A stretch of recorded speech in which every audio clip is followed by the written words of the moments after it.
Assalamualaikum warahmatullahi wabarakatuh. Kembali lagi di channel Radio Horor. Untuk kisah kali ini ada sebuah cerita yang ditulis oleh akun Twitter yang bernama @sangkaraanggita. Dan untuk kisah yang akan saya bawakan kali ini yaitu sebuah kisah yang berjudul Pahing. Sebelum kita masuk ke ceritanya, tekan dulu tombol like video ini dan jangan lupa tekan juga tombol subscribe channel ini. Dan nyalakan juga lonceng notifikasinya agar tidak ketinggalan cerita-cerita baru dari channel ini. Dan bagi teman-teman yang ingin baca langsung ceritanya, nanti silakan saja kunjungi linknya yang nanti akan saya sertakan di kolom deskripsi.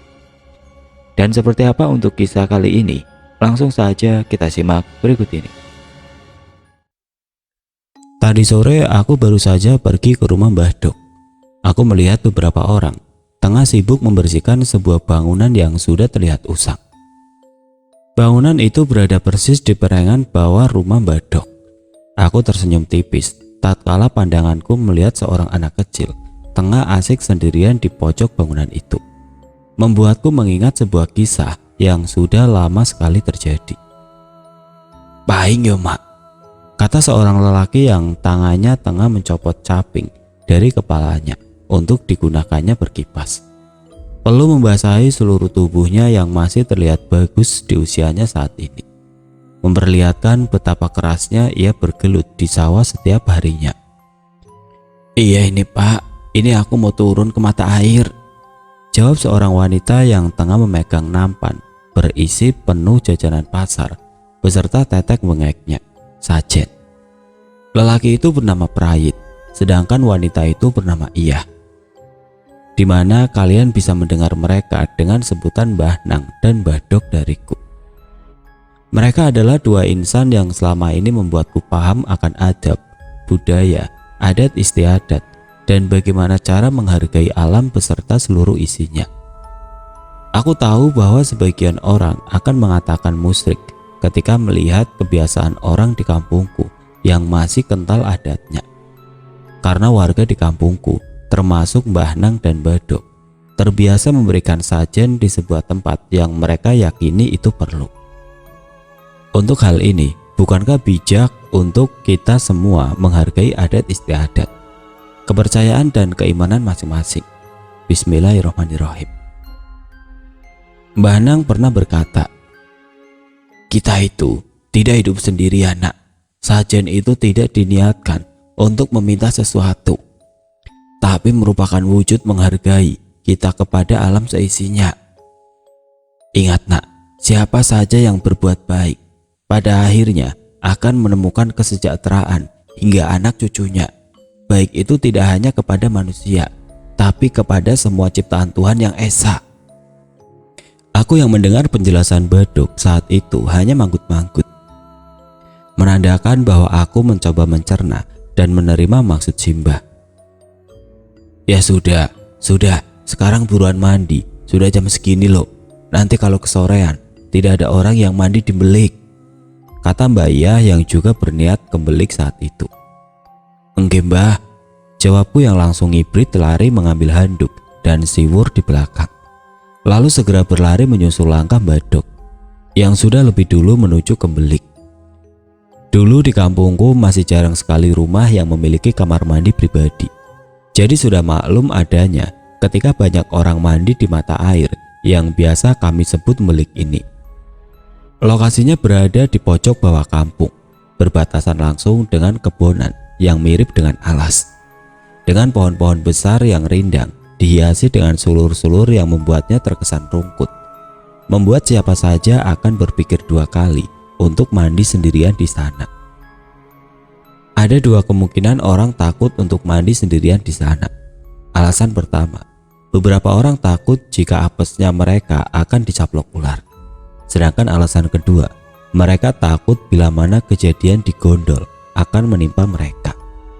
Sialnya, hari itu aku ke mata air itu selepas asar, di mana beberapa orang memilih mengurungkan niat mereka untuk pergi ke belik tatkala sandikala sudah datang. Ternyata bukan lagi keburu kesorean bah, tapi sudah kesorean. Batinku dalam hati sambil cengar-cengir sendiri. Kugaruk tengkuku yang tidak terasa gatal. Hanya saja aku bingung Sore ini hawa dingin sudah mulai menusuk hingga ke dalam kulit. Berat rasanya aku harus menyiramkan air ini ke seluruh tubuhku. Bukankah aku akan menggigil kedinginan setelah ini? Kulirik Badok masih berada pada tempatnya, masih duduk bersimpu di sebuah tempat khusus yang berada di pojokan bangunan bilik ini. Beliau masih sibuk menata sesajen agar tersusun rapi dan mencoba menghidupkan beberapa dupa juga kemenyan. Kalau saja Badok tidak ada di sini, tentu aku akan berpura-pura telah menyelesaikan ritual mandiku dengan hanya membasahi wajah dan berganti pakaian. Tapi aku juga tidak berani ditinggal saat itu, karena hari sudah mulai gelap dan bilik ini tidak memiliki satu penerangan pun. Jadi mau tidak mau segera kuarahkan siwurku ke dalam tampungan air di bilik ini. Lalu kuguyur tubuhku dengan dinginnya air sore itu. Dingin sekali. Sekilas kulihat anak kecil di seberang juga menggigil kedinginan. Wajahnya yang pucat dan bibirnya yang ungu menggambarkan seberapa dinginnya sore itu. Dia meringkuk di pojok dekat posisi Badok bersimpu. Sebentar, anak kecil. Seketika kuhentikan tanganku yang memegang siwur tepat di atas kepalaku. Bukankah tidak ada orang selain aku dan Badok sedari tadi? Lalu siapa anak itu? Perlahan dengan was-was kugerakkan kepalaku ke arah posisi terakhir. Kulihat anak itu, tapi tidak ada. Hanya ada Badok yang masih berusaha menghidupkan menyan dengan korek jeres yang terus gagal. Mungkin karena basah. Jadi kubiarkan saja. Mungkin tadi aku salah lihat. Jadi segera aku selesaikan ritual mandiku dan bergegas melilitkan jarit kering ke tubuhku. Sudah belum, Mbah? Tepat ketika kalimat tanyaku terucap, korek itu berhasil hidup dan membuat Badok juga berhasil menyelesaikan kegiatannya sore itu. Sudah nak, sudah. Ayo buruan pulang. Sudah mulai gerimis juga ini. Enggak, monggo Mbah. Ujarku mempersilahkan Badok agar berjalan lebih dahulu di depanku. Tidak, kamu dulu. Buruan cepat. Kata Badok yang mempersilahkan aku berjalan di depannya. Tangannya berada di punggungku. Kurasakan ada sedikit dorongan, menandakan agar aku menambah kecepatan langkahku. Aku yang merasa tidak ingin basah kuyup karena hujan, juga segera mempercepat langkahku. Namun, kurasakan langkahku semakin berat dan berat saja. Kulihat sendalku sudah dipenuhi lendut yang berasal dari jalanan yang masih berbentuk tanah saat itu. Sudah ditenteng saja, buruan jalan cepet nak. Kata Badok yang tidak bisa menyembunyikan rasa takut di wajahnya. Aku yang mulai memahami ada yang janggal, segera mencopot sendalku untuk kutenteng saja. Kupercepat langkah kakiku dengan mata mengedar ke beberapa sudut, mencoba mencari tahu apa yang membuat Badok terlihat was-was. Hingga akhirnya kami tiba di rumah. Badok segera menyuruhku masuk dan segera mengunci pintu secepat mungkin. Suara pintu yang terbuat dari pintu jati kuno ketika berbenturan dengan kusen. Ada apa sih mak? Kok terburu-buru begitu? Suara Mbah Nang yang terlihat kaget. Mbah Nang tidak suka jika ada orang yang menimbulkan suara mengagetkan, apalagi suaranya lumayan keras. Enggak apa-apa pak, kata Badok yang terlihat aneh, seperti mencoba menyembunyikan sesuatu. Mbah Nang yang melihat reaksi Badok langsung berdiri dan berjalan ke arah pintu. Matanya seperti menerawang sesuatu yang berada di balik pintu itu. Walah, tamunya datang, kata Mbah Nang yang sepertinya sudah paham dengan apa yang ada saat itu. Sedangkan Badok terlihat semakin takut. Aku sudah terbiasa melihat Badok yang lebih penakut dariku. Berbanding balik dengan Mbah Nang yang terlihat santai saja melihat mereka yang memang entah kenapa selalu saja datang. Saat itu aku jadi penasaran, siapa tamu yang dimaksud Mbah Nang? Kenapa sekilas kulihat Mbah Nang tersenyum tipis? Sudah, kalian cuci kakilah. Setelah ini, temani aku di kamar seperti biasa. Tamunya sudah datang, tegas Mbah Nang. Tamunya datang. Kekeh Mbah Nang yang lebih dahulu masuk ke bilik kamarnya. Membuatku semakin penasaran siapa lagi yang datang kali ini. Mbah Dok yang terlihat gugup mencoba berbicara padaku. Nak, setelah adzan maghrib, datanglah ke Mbah Sarbani ya. Mbah Sarbani itu adalah salah satu sesepuh yang juga memiliki ilmu spiritual seperti Mbah Nang. Biasanya beliau ini sering diundang kemari ketika ada sesuatu hal penting yang menyangkut Mbah Nang dengan mereka. Jadi aku terus bertanya-tanya, siapa tamu yang datang? Kenapa Mbah Dok sampai memanggil Mbah Sarbani? Bukankah hal biasa ketika Mbah Nang minta ditemani ketika isi? Kenapa kali ini sampai meminta Mbah Sarbani kemari? Iya Mbah, tapi lalu ini saya sendirian kah? Tanyaku bingung. Karena setauku, Mbah Dok tidak diperbolehkan meninggalkan Mbah Nang ketika raganya dipinjam atau isi. Tapi di sisi lain, bukankah aku tidak diperbolehkan keluar rumah selepas maghrib? Mbah Dok yang terlihat bingung juga khawatir bergegas ke belakang. Beliau mengambil sesuatu yang diletakkan di dalam lemari tua. Kelut, itu adalah susunan lidi yang diikat oleh kain yang aku sendiri tidak tahu terdapat isi apa di dalam kain itu. Karena sejak Mbah Nang membuatkannya khusus untukku sejak usiaku menginjak 3 tahun, aku tidak diperbolehkan membuka kain pengikat kelut tersebut. Iya nak, maaf, kamu harus ke sana sendirian. Berhati-hatilah ya nak. Simba hanya bisa membelikanmu ini. Aku tahu Mbah Dok sebenarnya juga berat melepasku pergi sendirian ke rumah Mbah Sarbani yang letaknya lumayan jauh dari rumah kami. Tapi Mbah Dok juga tidak bisa meninggalkan Mbah Nang sendirian di rumah ketika raganya dipinjam. Itu akan sangat beresiko. Dengan nyali sebesar biji jagung, ku beranikan diriku menembus hujan dan gelapnya malam. Ku percepat langkahku dengan memegang erat gagang payung, kelut, dan menenteng sentir kecil yang aku takut bila mana tiba-tiba akan mati terkena air hujan malam itu. Aku merasa ada beberapa pasang mata yang tengah mengintaiku. Itu membuat kakiku lemas dan ingin segera sampai ke rumah Mbah Sarbani. Aku tidak mau jika kejadian di gondol terjadi kepadaku. Aku terus berdoa agar Allah senantiasa menemani langkahku malam itu. Suara seekor burung kedasi terdengar menemaniku malam itu. Aku yang mendengar suaranya justru merasa takut dan segera mempercepat langkahku hingga seperti berlari kecil.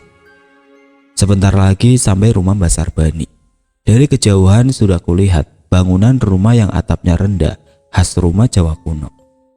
Sedangkan orang yang kucari nampaknya juga sudah menunggu di depan teras rumahnya. Melihatku yang berjalan sendirian di tengah gelapnya malam, Mbah Sarbani bergerak menembus hujan untuk menghampiriku. Lah dalah, sendirian ya kamu nak? Iyalah, ya sudah yuk, langsung saja. Kok berani sekali nak, kamu kesini sendiri? Emang pemberani. Sanjungnya yang tidak tahu saja dari tadi, aku sudah menahan ketakutanku setengah mati. Tamunya sudah datang ya nak? Tanya Mbah Sarbani yang nampaknya sudah lebih dahulu tahu maksud kedatanganku tanpa ku beritahu. Aku heran, padahal zaman dulu di kampungku jarang sekali yang memiliki telepon. Dan tentu Mbah Nang dan Mbah Sarbani belum memiliki alat secanggih itu kala itu. Tapi bagaimana cara Mbah Sarbani tahu kabar lebih cepat sebelum aku sampai ke rumahnya? Iya Mbah, tadi Mbah Dok berkata agar Mbah Sarbani datang ke rumah.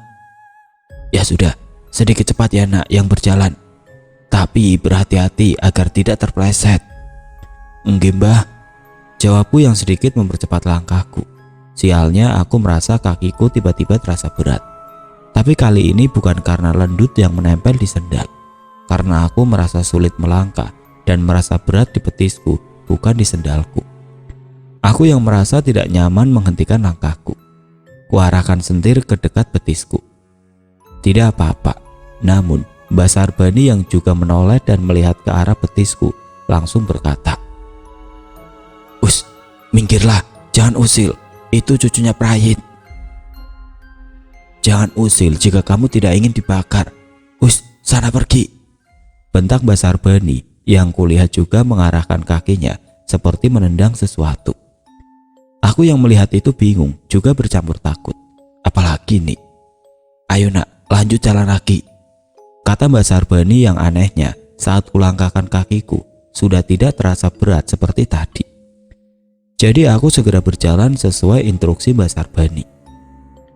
Sesampainya kami di rumah, kami membasuh kaki kami yang dipenuhi lendut dengan air yang berada di tampungan belakang rumah.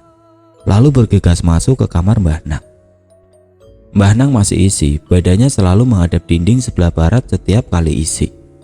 Ini membuatku hafal dan paham jika Mbah Nang sedang mempersilahkan mereka meminjam tubuh Mbah Nang untuk berkomunikasi seperti itu. Menariknya, saat Mbak Sarbani sudah melepas sendalnya dan masuk ke dalam kamar Mbah Nang, beliau terlihat mengerutkan dahinya. Beliau terlihat bingung dan kaget. Mbak Ija menghampiri Mbak Sarbani. Kulihat beliau membisikkan sesuatu kepada Mbak Sarbani. Dimana kalau tidak salah dengar saat itu Mbak Ija berkata, "Tamunya ada banyak, tapi satu ini nampaknya tidak mau gantian." "Lah yo, dia anak kecil. Aku pikir tamu dari gunung itu. Ternyata tamu ini. Memang bandel anak ini. Tapi Prayit memang suka memberi ruang untuk anak ini. Jadi ya sudah, dipersilakan saja." Lalu Mbak Sarbani memilih duduk bersila di samping Mbah Nang. Dijawilnya lengan Mbah Nang yang kemudian aku menjadi tidak menduga reaksi sosok di dalam tubuh Mbah Nang. Dia menggoyangkan badannya seperti anak kecil pada umumnya ketika diganggu orang dewasa. "Ah, diamlah," teriaknya.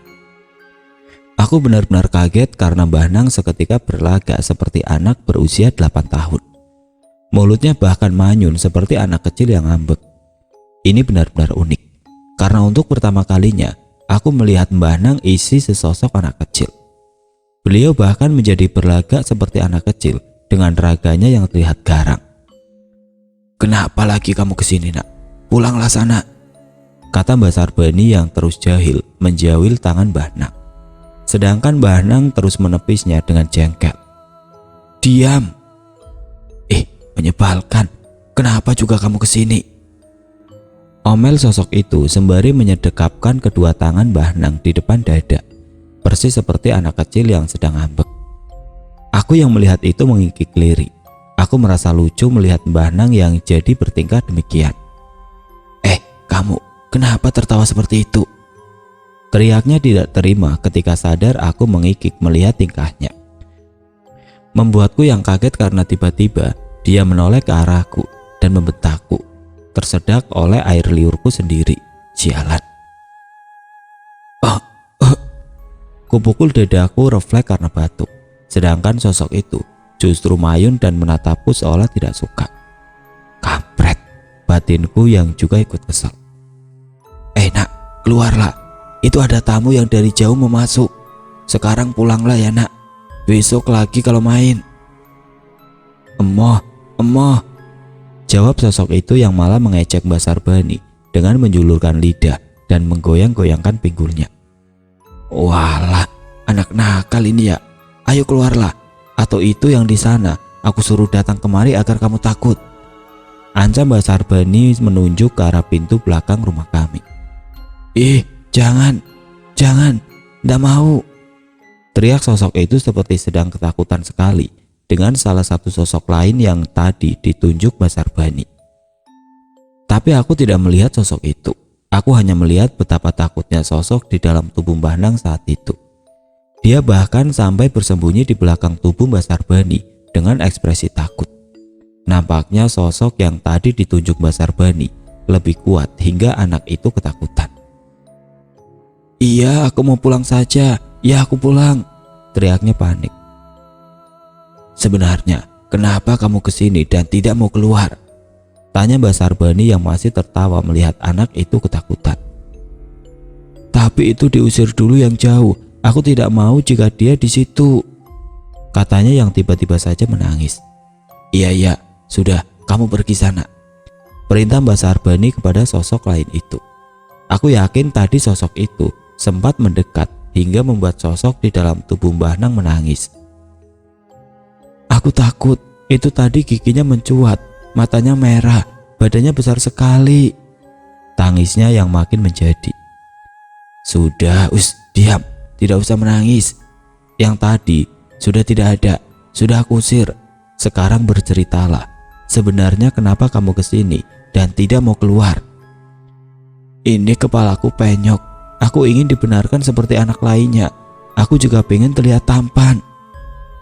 Omelnya yang ternyata ingin meminta tolong. Saat itu aku masih bingung dan bertanya-tanya, sebenarnya siapa sosok anak kecil itu? Kenapa dia begitu terlihat akrab? Bahkan tamu yang seharusnya rawu sampai dikeduakan oleh Mbah Nang. Justru anak ini yang didahulukan masuk. Padahal aku juga yakin Mbah Nang dan Mbah Sarbani bisa menyuruh anak kecil itu keluar sedari tadi tanpa negosiasi. Tapi sejak tadi justru Mbah Sarbani tidak serta-merta mengusirnya begitu saja. Ya sudah, sini, aku benarkan. Jangan cengeng. Anak laki-laki kok cengeng, kata Mbah Sarbani yang langsung memegang mustika Mbah Nang. Tangannya mengurut kepala sosok itu. Nah, ini sudah benar. Sudah, sekarang pulang ya nak. Sekarang sudah ganteng beneran, kata Mbah Sarbani yang mengusap pucuk kepala sosok itu. Iya, terima kasih ya. Sekarang aku mau pulang. Makasih, ucapnya girang sambil terus memegang-megang kepalanya, seolah apa yang dia inginkan sudah didapatkan. Mbah Sarbani yang melihatnya hanya menggeleng-gelengkan kepalanya sambil tersenyum melihat tingkah anak kecil itu.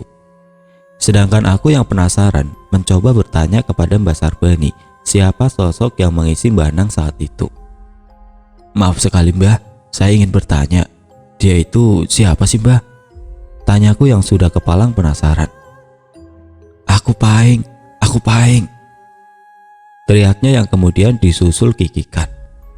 Kedua tangannya digunakan menutup mulutnya. Dia terus mengikik senang ketika melihatku bertanya dia ini siapa. Aku mengernyitkan dahiku sambil tersenyum. Aku heran dia ini siapa. Karena tingkahnya begitu lucu, layaknya anak seusianya bila mana masih hidup. Ini Paing, anak nakal dari Belik. Si mbahmu paham dia ini siapa, Nduk? Besok biar dijelaskan ya. Sekarang biar tamu jauh dari gunung masuk dulu. Ingin membahas hal penting. Genduk bisa keluar ke ruang tamu dulu ya. Aku yang paham dengan kondisi saat itu menurut saja. Kulangkahkan kakiku menuju ke ruang tamu. Sepi.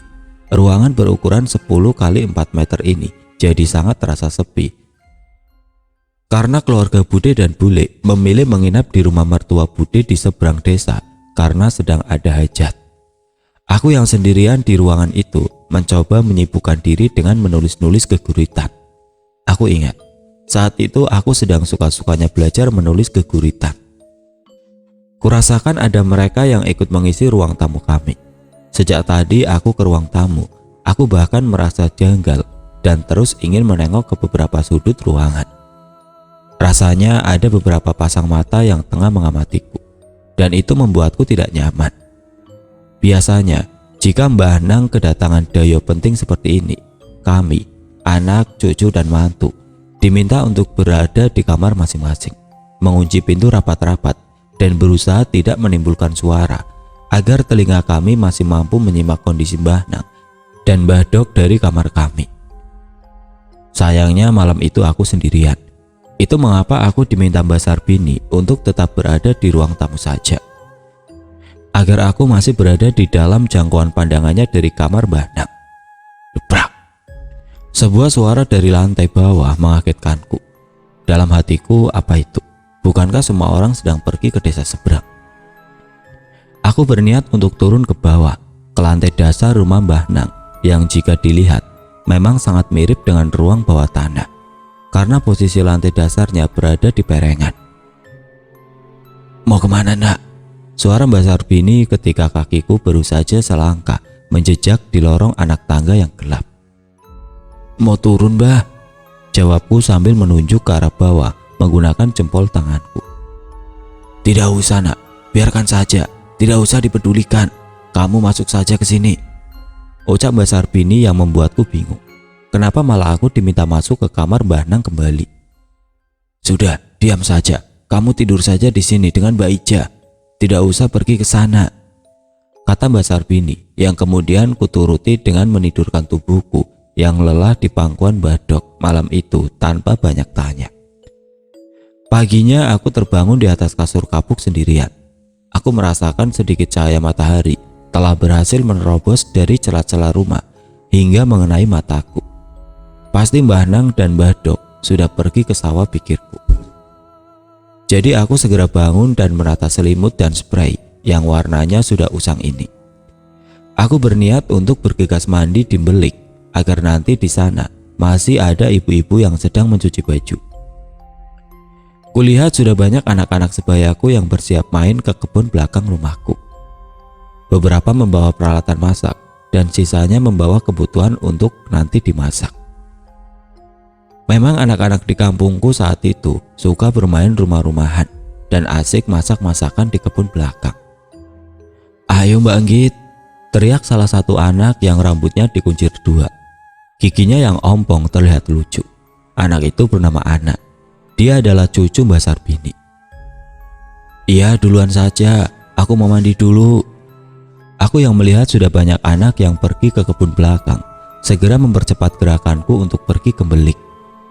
Aku yang sangat antusias karena ingin segera bergabung dengan mereka pun berlari menuju belik. Padahal jalanan masih becek sisa efek hujan semalam. Tapi aku tidak peduli. Hingga kesialan datang. Aku terpeleset dan tubuhku terpelanting ke perengan yang lumayan tinggi. Aku merasa tubuhku tidak begitu sakit karena jatuh di atas rumput-rumput basah. "Innalillah, Anggita!" teriak beberapa ibu-ibu yang berada di belik. Mereka bisa melihatku yang terpeleset karena posisi belik yang berada di bawah perengan. "Ibu!" tangisku pecah. Aku melihat ibu-ibu panik dan bergerak secepat mungkin menghampiriku. Mereka semua terlihat khawatir, kecuali satu anak yang justru mengikik menertawaiku yang jatuh. Anak itu menutup mulutnya yang sempat memperlihatkan gigi hitamnya. Bukankah itu anak yang sama dengan yang kemarin kalau tidak salah kulihat di samping Badok bersimpu? Aku masih saja menangis walau aku jengkel melihat anak itu menertawaiku. Anak siapa dia? Kenapa dia suka sekali dibelik? "Wah, Git, sini ku gendong. Aku antar pulang saja ya." Sorenya aku dipanggilkan Mbak Ijem yang memang menjadi dukun pijetku sejak aku lahir. Diurutnya badanku yang tidak terlihat memar, tapi entah kenapa rasanya sangat sakit. Beberapa kali aku sempat berteriak karena nampaknya Mbak Ijem membenahi posisi sarafku. Nak, ya hati-hatilah nak. Kalau kembelik jangan terburu-buru. Sudah tahu licin kan?" kata Mbak Ijem yang terus mengurut tubuhku. Sedangkan aku hanya cengar-cengir menahan sakit. Mbah Nang dan Mbah Dok juga menegurku karena tidak berhati-hati di jalanan licin. Beliau menegurku dengan baik, tapi karena aku yang perasa dan si bandel yang tidak mau ditegur, justru ngambek dan meminta untuk tidur di kamar bawah malam itu. Aku dengan jengkel turun ke bawah melalui lorong anak tangga yang minim cahaya. Dengan kesal aku menuruni tangga dengan kasar hingga menimbulkan suara hentakan kaki. Buk, buk, buk. Di ujung anak tangga, aku melihat sosok seperti anak buleku meringkuk. Sepertinya dia mengajakku bercanda. Sudah tahu sedang jengkel, malah menghadangi jalanku. Jadi kulangkahi saja dia dengan menyentuh pundak kepalanya menggunakan telapak tanganku sebagai tumpuan. "Kamu kenapa, Dit, melangkah seperti itu? Kenapa juga manyun begitu?" tanya buleku yang tangannya terlihat memegangi secangkir teh. Aku menggelengkan kepalaku pelan dan berkata, "Dimarahi si Mbak tadi. Bule, itu kok Adi masih di sini? Katanya mau ke rumah Mbah Noni." "Ah, di mana lihat tadi? Dia saja sudah sejak pagi buta pergi ke rumah neneknya." "Ah, masa tante? Ah, itu dia di sana," kataku sambil menunjuk anak yang masih terlihat meringkuk menyembunyikan wajahnya. Kulangkahkan kakiku mendekati anak itu. "Ini loh tante," kataku yang masih kekeh melihat Adi masih di rumah. Sedangkan bule, wajahnya terlihat gelagapan seperti kehabisan napas. Tangannya gemetar. Hingga teh di cangkirnya tumpah sebagian. Reaksinya membuatku bingung dan perlahan menoleh ke arah belakangku, di mana posisi yang kuyakini Adi tengah meringkuk. Sedangkan anak kecil itu perlahan mengangkat kepalanya hingga aku pun sadar dia bukan Adi. Anak itu menatapku dan perlahan menyeringai lebar hingga memperlihatkan gigi-giginya yang tajam berwarna hitam. Astagfirullah, teriakku kaget juga takut. Sialan. Posisinya benar-benar berada persis di dekatku. Aku merasakan kakiku mulai bergetar. Tulang-tulangku seperti dilolosi satu-satu, lemes. Aku tidak menyangka bahwa aku akan melihat sosok mengerikan seperti ini. Dia sangat mirip tuyul kalau saja bibirnya suwing. Suara cangkir teh milik Bude yang jatuh pecah berhasil membuatku sadar. Sepersekian detik saja sosok itu langsung berhasil menghilang. Itu tadi apa, Git? Tanya bule yang terlihat masih syok melihat makhluk yang baru saja kami lihat. Aku hanya diam dan menggeleng cepat. Aku juga benar-benar takut dan terus terbayang-bayang senyumnya yang menakutkan. Kami berdua yang kemudian memiliki sedikit tenaga segera lari masuk kamar dan mengunci pintu rapat-rapat. Kami berdua bersembunyi di balik selimut dan mencoba melupakan kejadian barusan. Sekitar pukul 12:30, aku masih saja belum berhasil tidur. Sedangkan bule nampaknya sudah terlelap dalam tidurnya. Sunyi, aku hanya mendengar suara jangkrik dan kodok yang saling bersautan. Sedangkan pikiranku melayang entah kemana karena masih terbayang-bayang dengan sosok tadi. Tiba-tiba, ku dengar ada sebuah suara anak kecil yang mengikik. Lalu terdengar suara berlari. Ah, sialan. Jangan-jangan itu dia lagi. Aku memeluk buleku dengan erat dan terus mencoba memejamkan mataku. Aku tidak ingin melihatnya kembali. Tapi suara itu tidak kunjung menghilang. Aku justru mendengar telapak kaki itu terus berlarian naik turun tangga dan diiringi suara tertawa seperti mengejek. Nyaliku semakin ciut saja karena aku mendengar suaranya mengejek seolah tahu bahwa aku tengah meringkuk ketakutan. Aku berusaha membaca doa-doa yang kuhafal. Sialnya sosok itu nampaknya justru semakin menggodaku dengan mengetuk-ngetuk pintu. Sedangkan bule, dia masih nyenyak dalam tidurnya.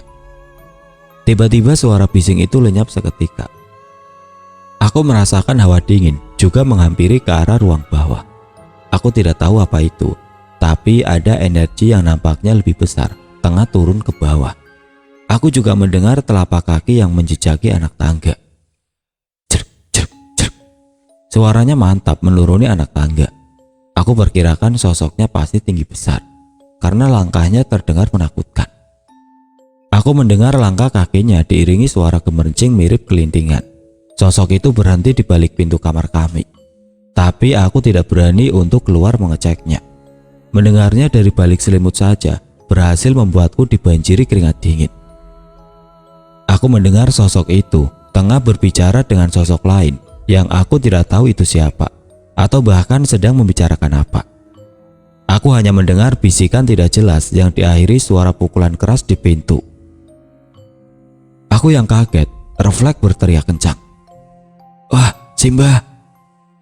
Aku mendengar suara pukulan sangat keras dan diiringi suara seperti air tumpah dari sebuah wadah yang dibawa sosok lain yang terlihat panik. Buleku dan anggota keluargaku yang lain mendengar suara teriakanku. Akhirnya bangun. Aku bersyukur aku bisa berteriak mengeluarkan suara. Karena biasanya ketika kondisi takut seperti ini, aku gagu dan hanya bisa berteriak tanpa suara karena ketakutan. Ada apa? Ada apa, nak? Teriak buleku panik. Aku juga melihat Mbah Nang sudah berjalan turun ke kamar kami dan membuka pintu. Itu tadi ada orang bawa air tumpah di depan. Tangisku saat itu. Ya sudah, kamu naik saja, tidur di kamar Simba. Ayo naik.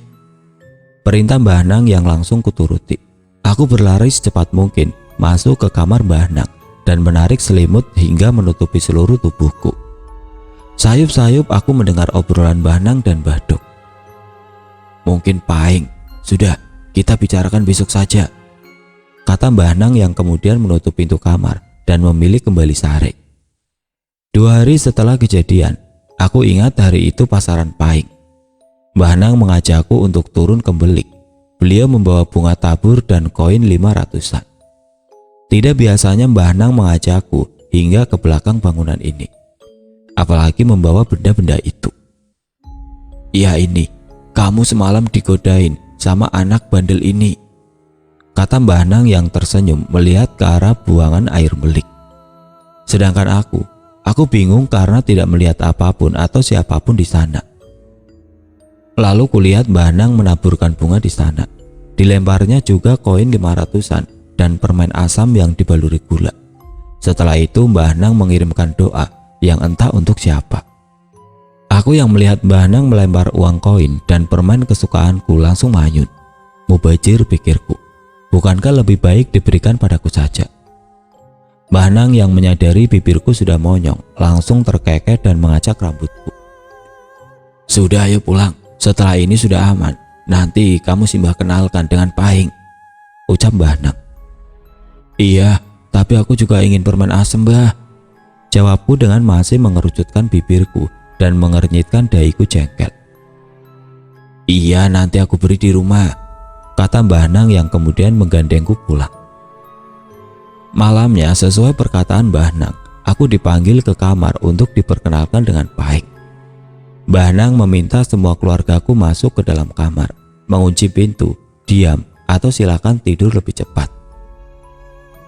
"Nah, duduklah di sini bersama Mbah Iya," kata Mbah Nang yang kemudian memejamkan matanya dan duduk bersila menghadap ke barat. Sunyi. Untuk beberapa saat rumah kami benar-benar tidak ada suara. Bahkan aku tidak mendengar suara jangkrik ataupun kodok yang biasa menemani malam-malam kami. Aku hanya mendengar hembusan nafas kami satu sama lain. Kikuk. Aku jadi merasa aneh dengan situasi saat itu. Hingga sebuah suara yang aku kenal muncul dari tubuh Mbah Nang. "Pahing." Aku yakin itu dia. Kulihat dia mengikik sembari menutup mulut seperti sebelum-sebelumnya. Membuatku yang semula duduk lebih dekat dengan Mbah Nang memilih mundur di belakang Badok. "Kenapa? Kok mundur?" ucapnya yang masih saja tertawa mengikik sembari menutup mulut dengan kedua tangannya. "Mbah, takut," ucapku lirih nyaris mencicit. "Tidak usah takut, kesinilah," jawabnya seolah mendengar apa yang aku ucapkan. Lalu kulihat Badok mengangguk sambil menarik tanganku, seolah memberi isyarat bahwa aku diminta untuk menurutinya. Duduk di dekat Mbah Nang yang sedang isi. "Aku Pahing," katanya sambil menggoyang-goyangkan tubuh. "Kemarin kamu yang mengganggu cucuku ini ya?" tanya Badok kepada sosok itu. "Tidak, aku tidak mengganggu kok. Aku hanya mengajaknya bercanda agar bisa main bersama." "Wus, ya tidak boleh dong. Kasihan cucuku ketakutan kalau begitu." "Ya jangan takut," katanya sambil menggelitiki wajahku. "Kan kepalaku sudah tidak penyok. Aku sudah seperti kalian semua kok." Aku yang merinding menepis tangannya dan memilih kembali mundur. Membayangkan gigi-gigi tajam berwarna hitam miliknya membuatku bergidik ngeri. "Ya tidak boleh, aku tidak mau." "Oh begitu, aku juga ingin main bersama," katanya sambil menunduk. Aku melihat ada kesedihan yang dia rasakan, tapi mengingat bahwa dia adalah makhluk menyeramkan yang semalam mengejekku, aku jadi kembali takut. "Lah ya kalau kamu seperti tadi malam, ya cucuku ketakutan dong nak. Kenapa juga kamu usil sekali tadi malam?" tegur Badok yang terlihat sudah mengenal sosok ini. "Ya memang aku suka naik turun di situ. Aku suka main di situ, apalagi semalam anak itu ketakutan," ucapnya sembari menunjukku. "Oh anak bandel, aku jewer kamu ya?" jawab Badok yang kemudian menjewer kuping Mbah Nang, di mana itu membuat sosok itu mengadu kesakitan. "Aduh duh, iya maaf, tidak lagi," ucapnya sambil memegangi tangan Badok yang sedang menjewer kupingnya. Aku yang melihat kejadian itu menjadi tersenyum, seolah lupa bahwa dia adalah makhluk mengerikan yang memiliki gigi-gigi hitam dan tajam. Aku justru melihatnya sebagai anak kecil yang sangat bandel.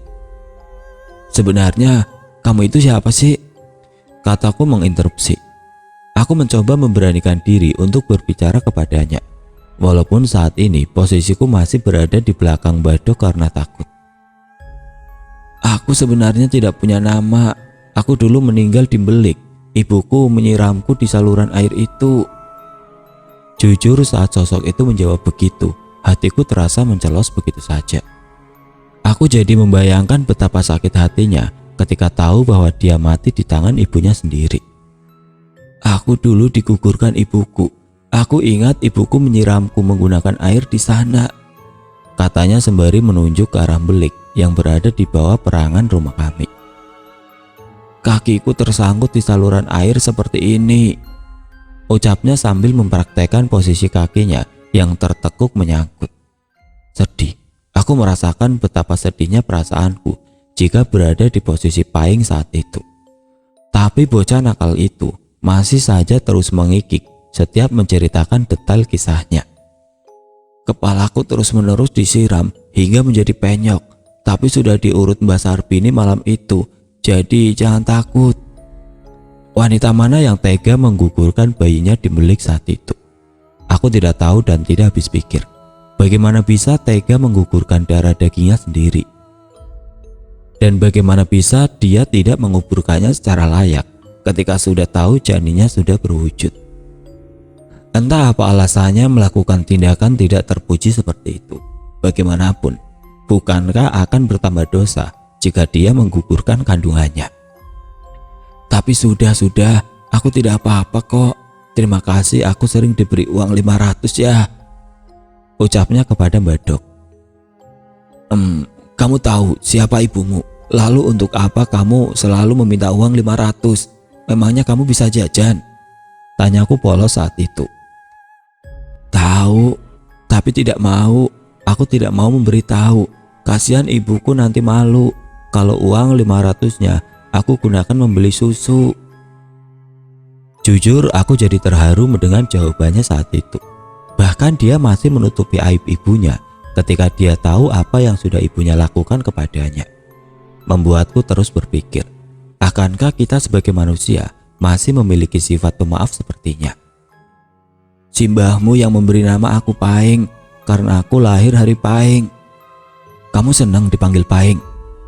Tanya Badok yang tidak bisa menyembunyikan rasa ibahnya. Senang, aku jadi punya nama, jawabnya sumringah. Semalam, kamu juga ya yang memukul pintu hingga bunyi jedar. Kenapa kau dipukul? Itu juga mau menggoda cucuku, tanya Badok kepada Paing. Aku melihat perubahan ekspresi wajah Paing.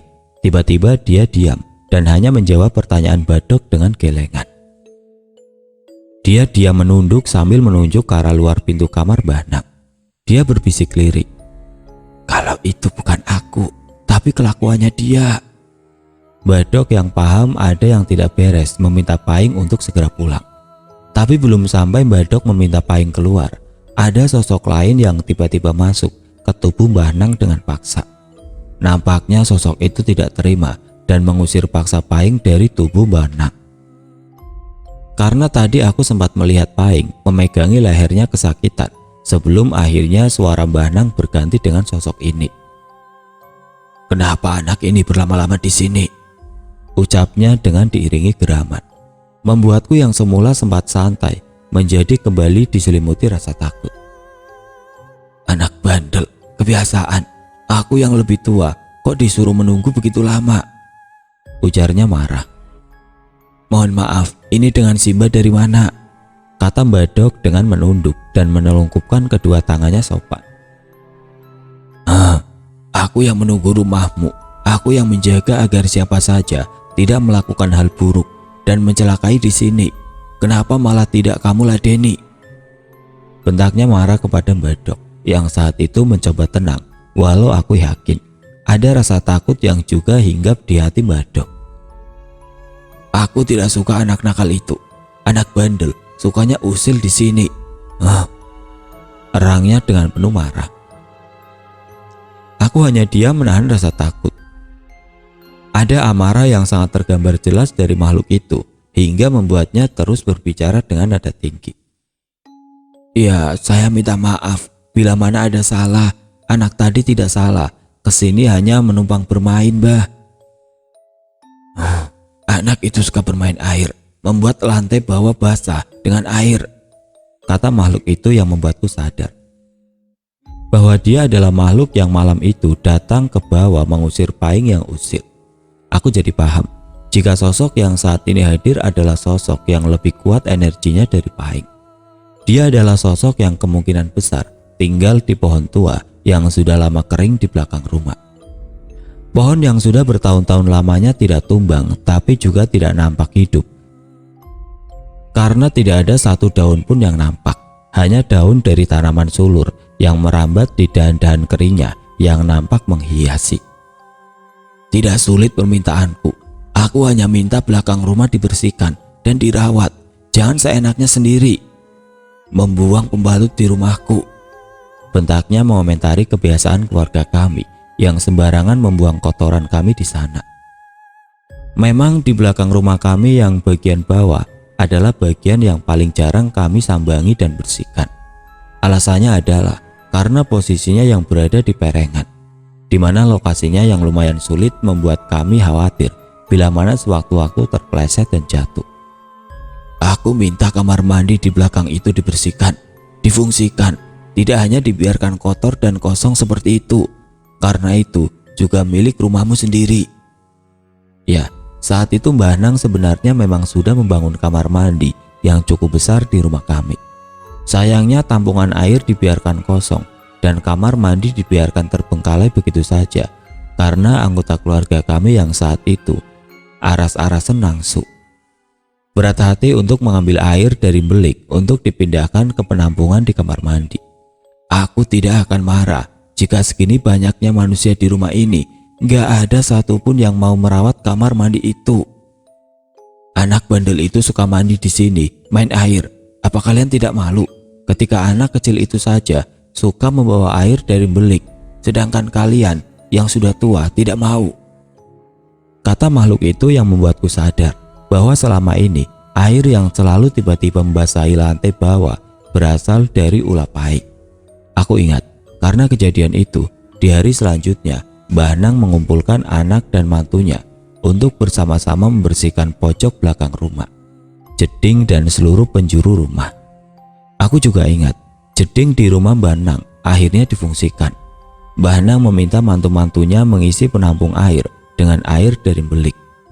Rumah kami bahkan dicat ulang dengan warna putih agar terkesan bersih dan terawat. Sorenya Mbah Nang dan Badok meletakkan sajian lagi di belik dan pohon tua yang kering di belakang rumah. Aku ingat Badok meletakkan secangkir susu untuk Pahing dan secangkir kopi untuk Simba yang diyakini telah menjaga rumah kami. Sejak saat itu, aku jadi memahami alasan kenapa Mbah Nang dan Badok selalu memberi sajian di tempat-tempat tertentu. Aku paham jika itu adalah cara beliau-beliau menghargai mereka dan selalu ada alasan kenapa hal itu harus dilakukan.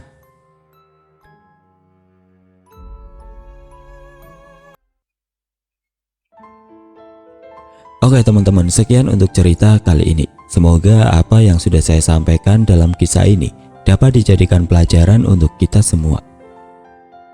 Dan bagi teman-teman yang baru bergabung, jangan lupa untuk like, komen, share, serta subscribe channel ini. Dan nantikan kisah-kisah horor berikutnya tetap di channel Radio Horor. Wassalamualaikum warahmatullahi wabarakatuh.